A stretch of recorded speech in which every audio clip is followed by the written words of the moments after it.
Olá, eu sou Fátima Solis, trabalho na Prefeitura da cidade do Rio de Janeiro.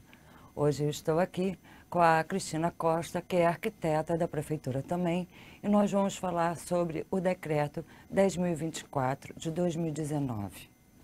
Cristina, eu queria que você explicasse para a gente qual é a abrangência deste decreto. O decreto se aplica à administração pública federal direta, às autarquias, às fundações e aos fundos especiais. Também será obrigatório para os entes federativos que utilizam recursos da União decorrentes das transferências voluntárias, tais como convênios e contratos de repasse, ressalvada a possibilidade de edição de lei ou regulamentação específica disciplinando a realização da licitação de modo diverso do estabelecido pelo decreto.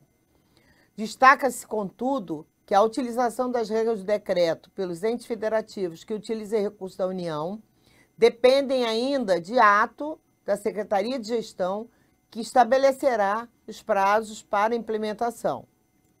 Cristina, as empresas públicas, as sociedades de economia mista e suas subsidiárias são obrigadas a utilizar o pregão eletrônico nas licitações de bens e serviços comuns? Não, Fátima. A adoção é facultativa. As empresas públicas, as sociedades de economia mista e suas subsidiárias poderão adotar no que couber as disposições do decreto, considerando as disposições da Lei Federal 13.303, de 2016, notadamente nos artigos 40 e 29. Cristina, quais os princípios que norteiam as licitações realizadas por meio do pregão eletrônico? As licitações regidas pelo decreto serão condicionadas aos princípios que a gente já conhece, da legalidade, da impessoalidade, da moralidade, da igualdade, da publicidade, da eficiência, da probidade administrativa, do desenvolvimento sustentável, da vinculação ao instrumento convocatório, porque o edital é a lei interna da licitação, do julgamento objetivo, da razoabilidade, que é um novo princípio que já estava desde a emenda constitucional, da competitividade, da proporcionalidade e os que lhes são correlatos. O princípio do desenvolvimento sustentável, ele passa a ser um princípio básico do pregão eletrônico, devendo ser observado em todas as etapas do processo de contratação. Isso é uma coisa nova, porque já existia no decreto 12.349, entretanto, não se pensava nas dimensões, né?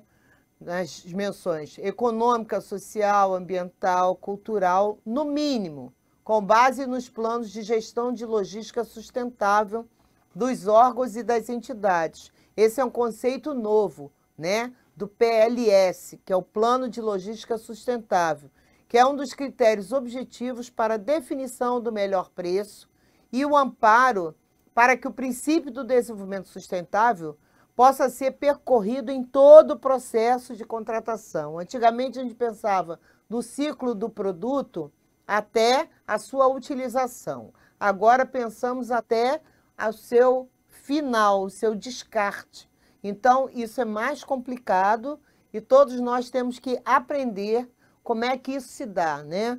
A gente tem até o conceito da logística reversa para poder utilizar o produto em toda a sua plenitude. Quais são os bens e serviços que podem ser licitados por meio do pregão eletrônico? Podem ser licitados os bens e os serviços classificados como comuns, incluídos os serviços comuns de engenharia.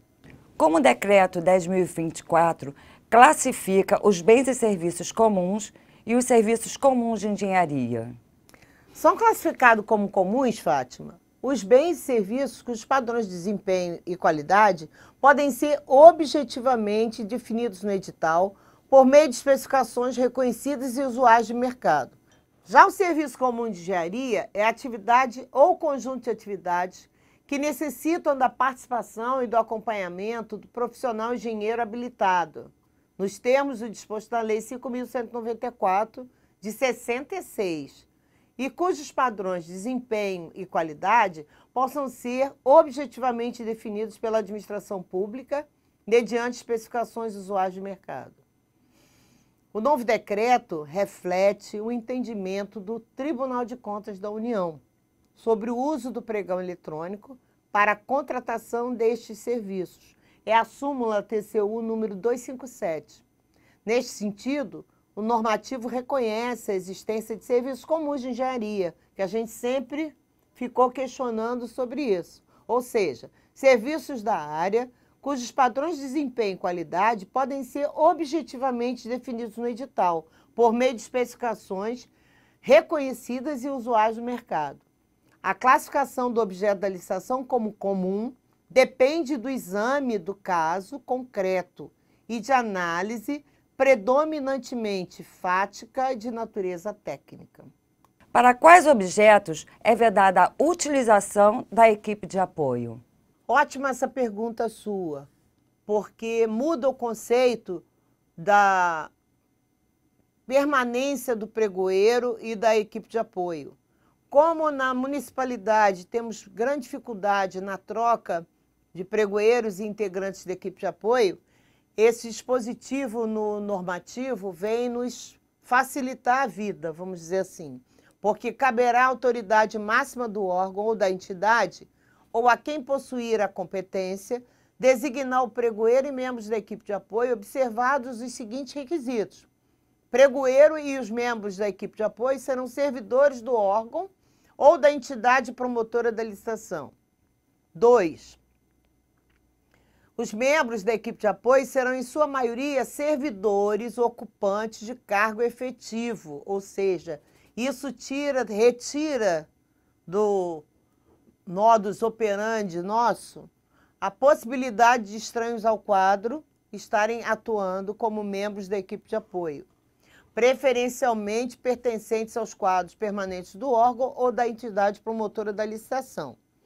E ainda disponibiliza o seguinte: o pregoeiro e os membros da equipe de apoio poderão ser designados para uma licitação específica, que nós chamamos no município de pregoeiro especial, que é só para aquele objeto, para um período determinado, admitida a recondução, que antes era vedada, pelo menos tinha que trocar uma pessoa, ou por período indeterminado, ou seja, enquanto ele estiver naquele órgão ou naquela entidade, ele pode atuar como pregoeiro.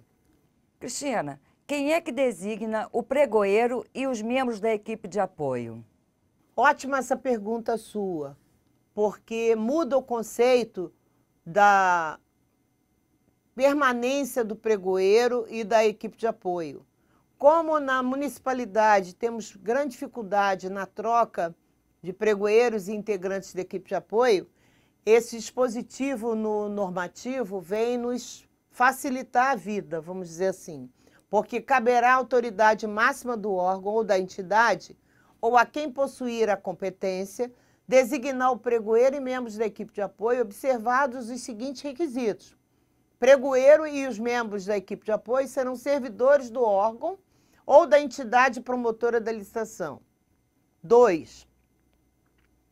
Os membros da equipe de apoio serão, em sua maioria, servidores ocupantes de cargo efetivo, ou seja, isso retira do modus operandi nosso a possibilidade de estranhos ao quadro estarem atuando como membros da equipe de apoio, preferencialmente pertencentes aos quadros permanentes do órgão ou da entidade promotora da licitação. E ainda disponibiliza o seguinte: o pregoeiro e os membros da equipe de apoio poderão ser designados para uma licitação específica, que nós chamamos no município de pregoeiro especial, que é só para aquele objeto, para um período determinado, admitida a recondução, que antes era vedada, pelo menos tinha que trocar uma pessoa, ou por período indeterminado, ou seja, enquanto ele estiver naquele órgão ou naquela entidade, ele pode atuar como pregoeiro. Com as novas regras deste decreto, como ficam as capacitações de pregoeiro, da equipe do apoio e dos demais servidores que são encarregados da instrução processual? Outra coisa boa, Fátima, que adveio desse decreto, é que ele prevê expressamente a obrigatoriedade dos órgãos e entidades de estabelecerem planos de capacitação.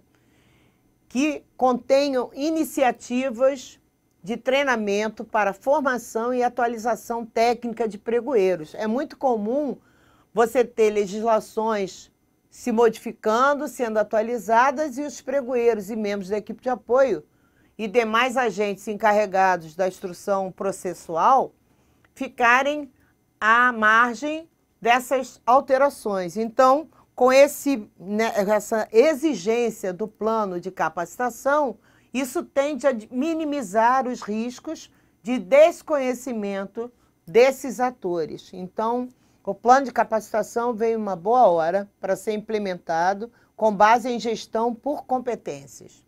Qual a importância do estudo técnico preliminar? Esta pergunta agora, Fátima, causa estranheza, porque como a gente sempre faz no pregão, está lá estabelecido na 10.520, a necessidade do termo de referência, ficamos em dúvida do que seria um estudo técnico preliminar. Então, o decreto apresenta essa expressão, né, ETP, como uma das peças principais da instrução processual do pregão eletrônico. Ele, na realidade, ele é um documento constitutivo da primeira etapa do planejamento de uma contratação. O que é isso? Eu tenho o desejo de contratar um serviço, mas eu não sei ainda qual cenário será mais favorável para mim. Então, eu vou desenhar, num estudo preliminar, todos os cenários possíveis e vou selecionar aquele que atender melhor ao interesse público. Então, o estudo preliminar veio para isso. Ele caracteriza o interesse público envolvido e apresenta a melhor solução ao problema a ser resolvido e que, na hipótese de conclusão pela viabilidade da contratação, ele vai fundamentar o termo de referência. Então, ele vai ser um documento muito importante. Ele tem como objetivo encontrar a melhor solução, assegurar a viabilidade da contratação, tratar o impacto ambiental, se houver, porque a gente tem que pensar sempre nisso, e fundamentar o termo de referência. Então, quando um ordenador de despesa aprovar o termo de referência, ele vai saber que aquela solução foi estudada pelos técnicos no estudo preliminar e foi a solução mais adequada encontrada. E isso é muito importante quando se trata de licitações de objetos em que você tem que ter essa tomada de decisão pelo ordenador de despesa. Quais os órgãos e entidades devem, obrigatoriamente, utilizar o sistema Comprasnet? Os órgãos integrantes do SISG, né, que é o Sistema de Serviços Gerais, eles devem utilizar obrigatoriamente o sistema Comprasnet, disponibilizado no portal de compras, para a realização de seus pregões eletrônicos. Outros órgãos ou entidades dos poderes da União, dos Estados, do Distrito Federal e dos municípios poderão utilizar o Comprasnet mediante celebração de termo de acesso, sem custos, é totalmente gratuito, inclusive as empresas públicas, as sociedades de economia mista e suas subsidiárias. Na execução de recursos de transferência voluntárias da União, os órgãos e entidades de entes federativos são obrigados a usar o sistema Comprasnet? Na execução desses recursos de transferências voluntárias, não é obrigatória a utilização do sistema Comprasnet. Eles podem utilizar o Comprasnet por meio da celebração de termo de acesso, que foi falado anteriormente, ou outros sistemas, porque existem alguns entes federativos que têm seus sistemas próprios. O que tem que acontecer é que, para a realização de seus pregões, desde que esses sistemas estejam integrados à plataforma Mais Brasil e observem as disposições do decreto, ou seja, tem que haver integração entre sistemas, que é uma mudança também em relação ao controle desses convênios, né?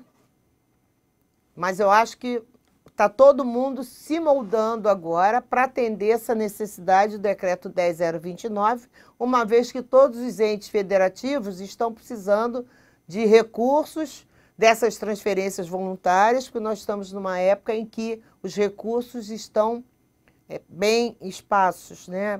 Bem curtos. Então, acontece a necessidade de ter sempre convênios e transferências voluntárias da União. Quais os critérios de julgamento de seleção de proposta previstos no decreto? Fátima, os critérios de julgamento para a seleção de melhor proposta serão os de menor preço, como já era anteriormente, pelo 5.450, ou maior desconto. O critério escolhido deve estar previsto em edital. Escolhido o critério de julgamento para definição do melhor preço, serão considerados os prazos para execução do contrato e do fornecimento, as especificações técnicas, os parâmetros mínimos de desempenho e de qualidade, as diretrizes do plano de gestão de logística sustentável e as demais condições estabelecidas no edital. Como se dá a publicação do edital para a convocação dos interessados? O edital será publicado agora somente no Diário Oficial da União e no sítio eletrônico oficial do órgão da entidade promotora da licitação. Quando as licitações realizadas pelos entes federativos que utilizem recursos da União, decorrente de transferências voluntárias, a publicação ocorrerá somente na imprensa oficial do respectivo estado, do Distrito Federal ou do município, e no sítio eletrônico oficial do órgão ou da entidade promotora da licitação. Isso tem o intuito de reduzir custos que antes, quando a licitação tinha um valor acima de R$ 165 mil, você era obrigada a publicar no jornal de grande circulação. E isso onerava em muito as divulgações das licitações. Com isso, esse corte vai propiciar uma maior transparência por custos mais baixos. Qual é o prazo para se solicitar esclarecimento sobre o edital? Aqui houve uma mudança, né, em relação aos prazos de pedidos de esclarecimento, que serão enviados ao pregoeiro até 3 dias úteis antes da data fixada para abertura da sessão pública por meio eletrônico, na forma do edital. O pregoeiro terá o prazo de 2 dias úteis, contado da data de recebimento do pedido, e poderá requisitar subsídios aos responsáveis pela elaboração do edital e dos anexos. É importante esclarecer aqui que as respostas aos pedidos de esclarecimento serão divulgadas pelo sistema e passou a ser vinculante para todos os participantes e para a administração. Qual é o prazo para se pedir a impugnação do edital? Outra modificação também é em relação ao prazo para solicitar a impugnação do edital. Ela se dará até 3 dias úteis anteriores à data fixada para abertura da sessão pública.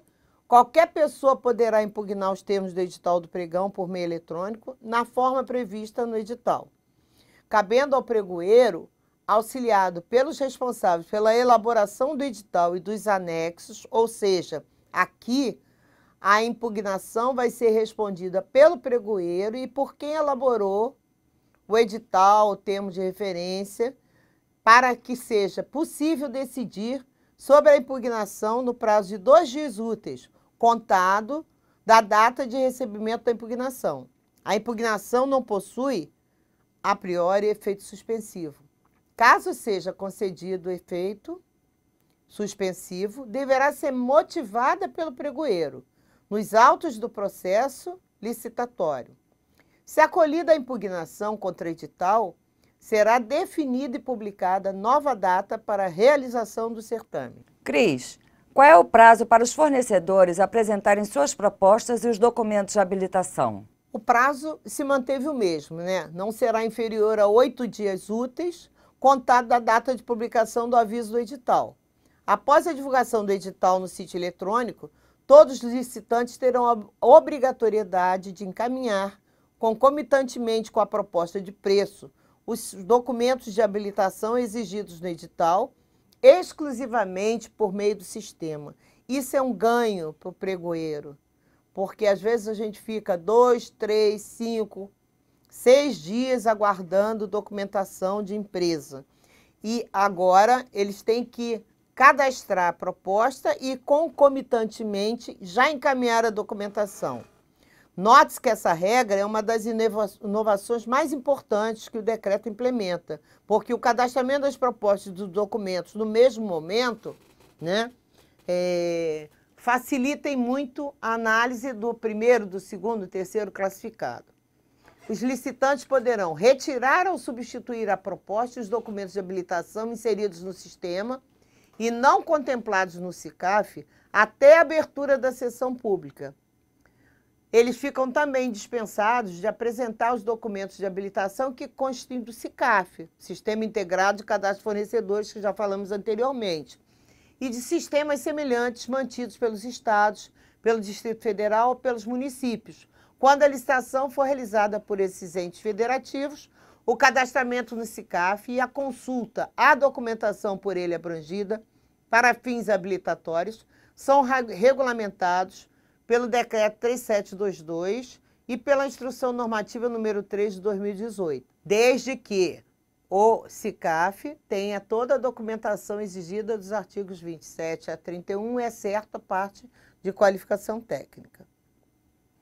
E se tiver necessidade de complementação dos documentos de habilitação e proposta, como é que é esse procedimento?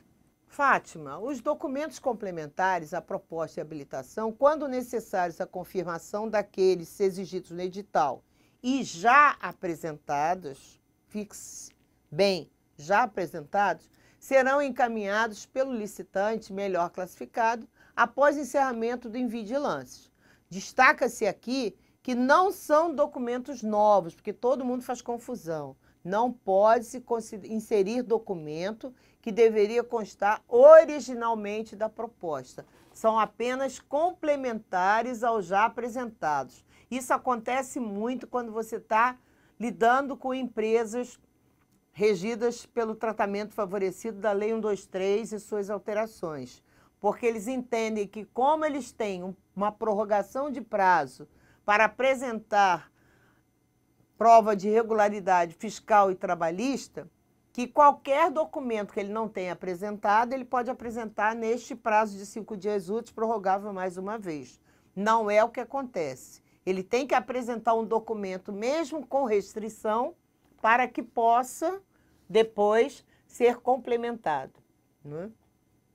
Como se dá o envio de lances? Essa parte é uma das partes mais interessantes. Como se dará o envio de lances, né? Serão adotados para envio de lances os modos de disputa aberto e fechado.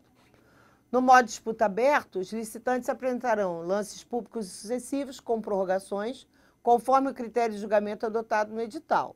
Nesse caso, o edital deve prever um intervalo mínimo de diferença de valores ou de percentuais entre os lances. E aí eu alerto os pregoeiros para que eles tenham um sentimento de qual o intervalo mínimo de diferença de valores que eles devem utilizar, tá? Para evitar que esse intervalo mínimo possa impedir o envio de lances. Então, esse intervalo incidirá tanto em relação aos lances intermediários, quanto em relação ao lance que cobrir a melhor oferta.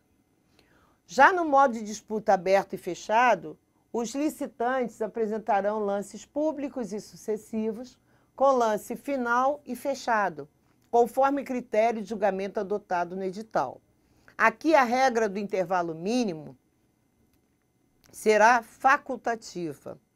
Esse tipo de modo de disputa aberto e fechado, ele tem um caráter mais restritivo, então não deve ser utilizado em alguns objetos. Há que se pensar que objetos licitatórios esse modo de disputa seria mais adequado.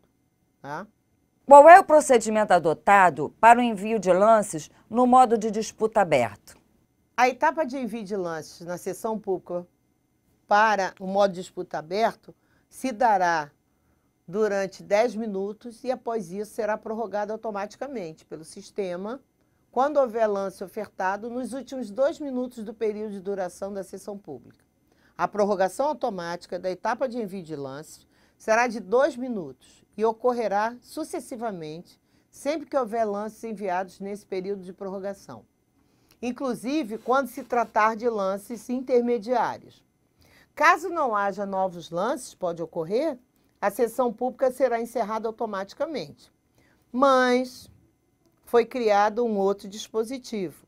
poderá haver reinício da etapa de envio de lances, mediante justificativa do pregoeiro, quando a sessão pública for encerrada sem as prorrogações automáticas pelo sistema, em prol da consecução do melhor preço, ou seja, da obtenção de uma proposta mais vantajosa para a administração pública. E no modo de disputa aberto e fechado, como fica o envio de lances? Qual é o procedimento? Aqui é interessante se falar que a etapa de envio de lances da sessão pública terá duração de 15 minutos.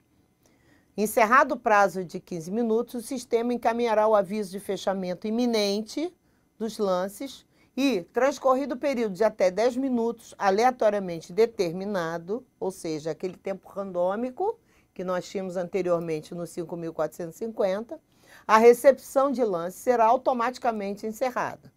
Após o prazo de 10 minutos, o sistema abrirá a oportunidade para que o autor da oferta de valor mais baixo, como existia no pregão presencial, né? E os autores das ofertas com valores até 10% superiores àquela, possam ofertar um lance final e fechado em até 5 minutos, que será sigiloso até o encerramento deste prazo. Não havendo no mínimo 3 ofertas, os autores dos melhores lances subsequentes, na ordem de classificação, até o máximo de 3, poderão oferecer um lance final e fechado em até 5 minutos, que será sigiloso até o encerramento do prazo. Esgotados esses prazos, o sistema ordenará os lances em ordem crescente de vantajosidade. Haverá ainda, Fátima, oportunidade de reinício da etapa fechada, para que os demais licitantes, até o máximo de 3, naquela ordem de classificação, possam ofertar um lance final e fechado em até 5 minutos.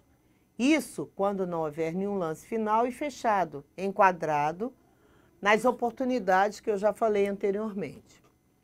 Em caso de inabilitação do licitante classificado na etapa de lance fechado, o pregoeiro poderá, desde que é auxiliado pela equipe de apoio, olha só como é que a equipe de apoio agora tem importância, né? Mediante justificativa, poderá admitir o reinício da etapa fechada. É obrigatória a divulgação do valor estimado da contratação no edital do pregão eletrônico? Outra coisa boa que aconteceu, Fátima, é que o valor da contratação, se não constar expressamente do edital, possuirá caráter sigiloso e será disponibilizado exclusivo e permanentemente aos órgãos de controle interno e externo. Esse caráter sigiloso do valor estimado ou do valor máximo aceitável para a contratação será fundamentado, né, por uma legislação, que é a Lei 12.527, de 2011, e pelo artigo 20 do Decreto 7.724, de 2012. Após encerramento do envio de lances, o valor estimado deve ser imediatamente divulgado. Por outro lado, a divulgação do valor estimado, do valor máximo aceitável ou o valor de referência para aplicação do desconto é obrigatória quando se adota o critério de julgamento pelo maior desconto. Lógico, para que a gente possa ter um preço de referência para se aplicar o valor do desconto. Se houver empate entre as propostas, como é processado no sistema eletrônico? Outra coisa interessante é que no Comprasnet anteriormente, pelo Decreto 5.450, após a etapa de envio de lances, né, tinha a aplicação dos critérios de desempate previstos pela Lei Complementar 123, seguido da aplicação do critério estabelecido na Lei 8.666. E se não houver licitante que atenda à primeira hipótese. Não havendo envio de lances após o início da fase competitiva, remanescendo somente as propostas iniciais, os critérios de desempate serão aplicados da seguinte forma. Primeiro, observância dos critérios de desempate previstos nos artigos 44 e 45 da Lei 123, seguindo-se da aplicação do critério estabelecido no parágrafo 2º do artigo 3º da Lei 8.666, e se não houver licitante que atenda a primeira hipótese, né? Persistindo o empate, haverá sorteio pelo sistema eletrônico dentre as propostas empatadas. Isso porque, não existe ordem de classificação das propostas, haja vistas que estas podem ser retiradas ou substituídas até o momento de abertura da sessão pública. Se alguma empresa estrangeira participar, como se faz a habilitação dela? Outra novidade é em relação à participação de empresas estrangeiras. No decreto anterior, tinha que se ter tradução juramentada. Então, essa importante inovação e simplificação nesse processo de habilitação. As exigências de habilitação serão atendidas mediante documentos equivalentes, inicialmente apresentados em tradução livre. Se a empresa estrangeira alogar êxito no certame licitatório para fins de assinatura de contrato ou da ata de registro de preços, os documentos serão traduzidos por tradutor juramentado no país e apostilados nos termos do disposto no decreto 8660, de 29 de janeiro de 2016, ou consularizados pelos respectivos consulados ou embaixadas.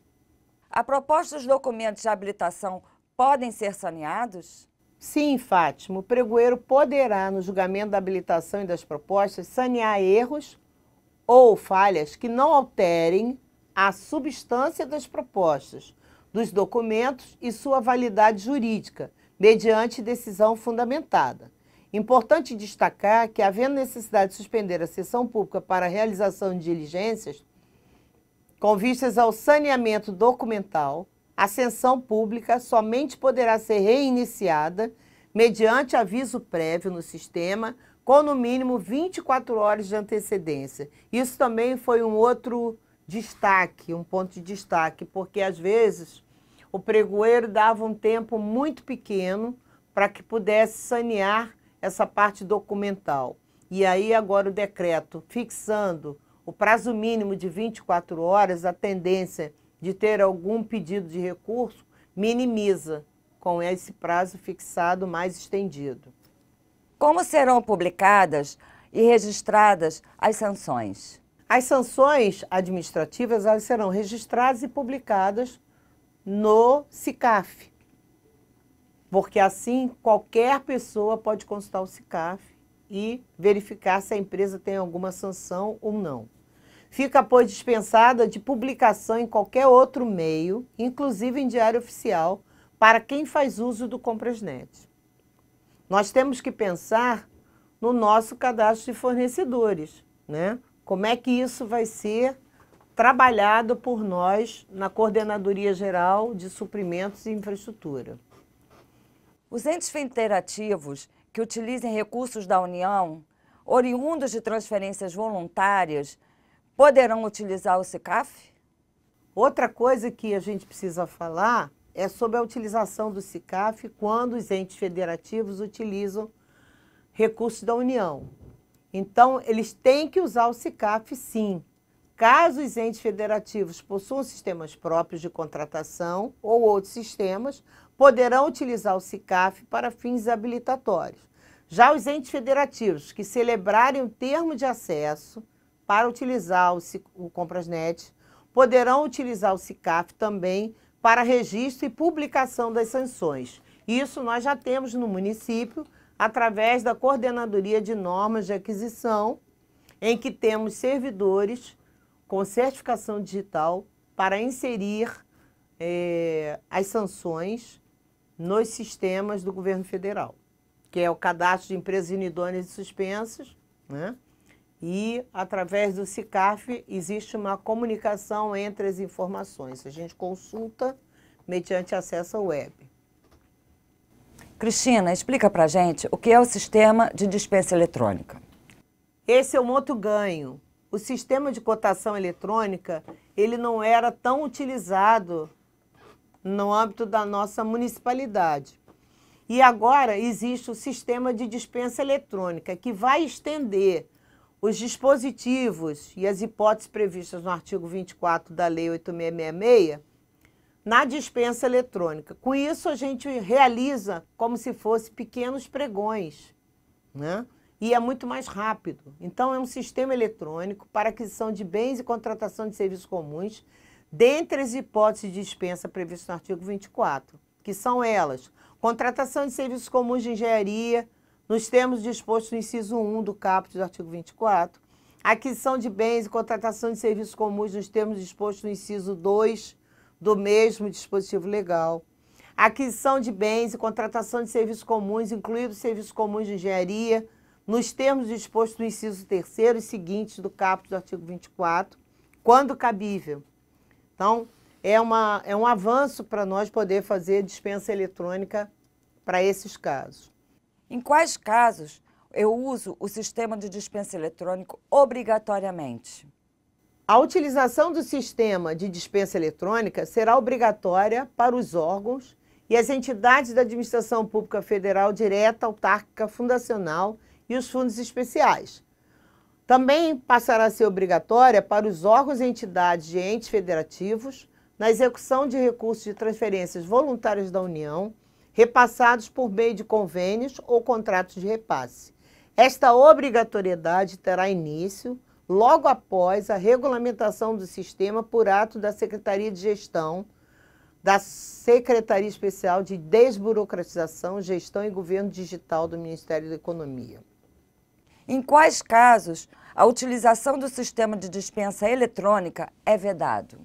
A dispensa eletrônica, ela será vedada para contratação de obras, aquisição de bens e serviços especiais, que nós vimos anteriormente, inclusive serviços especiais de engenharia. Além disso, o sistema não será aplicável a locações imobiliárias e alienações em geral. Obrigada pelos esclarecimentos e por todas as explicações. E até a próxima. Você tem alguma dúvida que você gostaria de perguntar a respeito disso que foi falado? Não, Cristina, foi tudo muito esclarecedor. Obrigada pelo comparecimento, né? E pela ajuda a todos com a nova edição do decreto. Estamos à disposição lá na Coordenadoria Geral de Suprimentos e Infraestrutura para agregar, né, conhecimento para todos os pregoeiros e integrantes da equipe de apoio que necessitam, né, de um respaldo, de um amparo para poder atuar da melhor forma possível nos pregões da municipalidade.